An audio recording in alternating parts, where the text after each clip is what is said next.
I understand, but I'm one person. You get off your ass and you do it.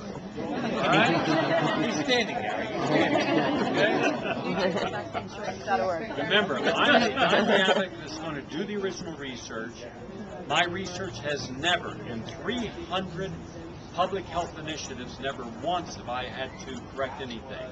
Now, you go back and ask now, who was right? The scientists, the New York Times, the Washington Post, all the legislators when they said synthetic hormone replacement therapy was safe and effective for women, or when I was doing it with other women advocate groups when I went against synthetic hormone replacement therapy. Heart attack, stroke, breast cancer, ovarian cancer, and dementia. We were right, they were wrong.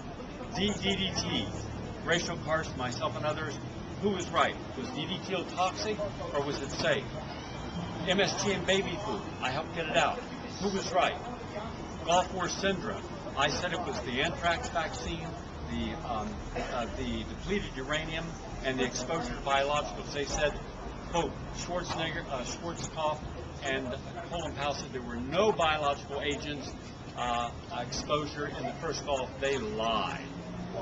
14,000 alarms went off, including the famous Czechoslovakian anti-biological tank went off, and soldiers that I interviewed said we'd hear a siren, we'd see a scuddiness go off, it'd turn yellow, and suddenly a minute later our skin was burning.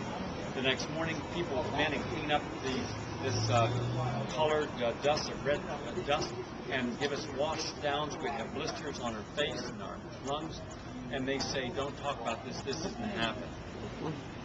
Well, I did 3 films on Gulf War syndrome. We've had 20,000 Gulf War veterans die of Gulf War syndrome. We've had 300,000 are now sick. They said it was psychosomatic. Oh no, I show you it wasn't psychosomatic. I show you the actual injuries. Because if they acknowledged that people had Gulf War syndrome, they would have had to acknowledge they were actually exposed to Gulf War chemical agents. Then the question is, where did Saddam Hussein get his agents? Well, I filmed in one of the bunkers, United States, USA. Then we tracked down to the U.S. Department of Agriculture, and the CDC was selling Saddam Hussein biological agents in contravention of the Geneva Convention.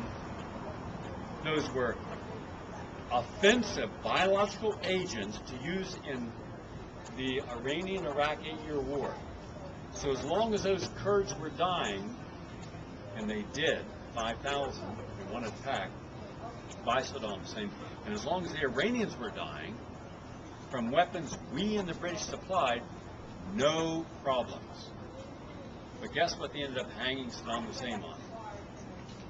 The same agents we gave them. Was there any mention in trial, where'd you get your biological agents? We gave them to them. So if you understand, they had to deny that there was no biological agents, but we showed it was. Watch Gulf War syndrome killing our own, and you'll see that. So every time I look, I find the problem.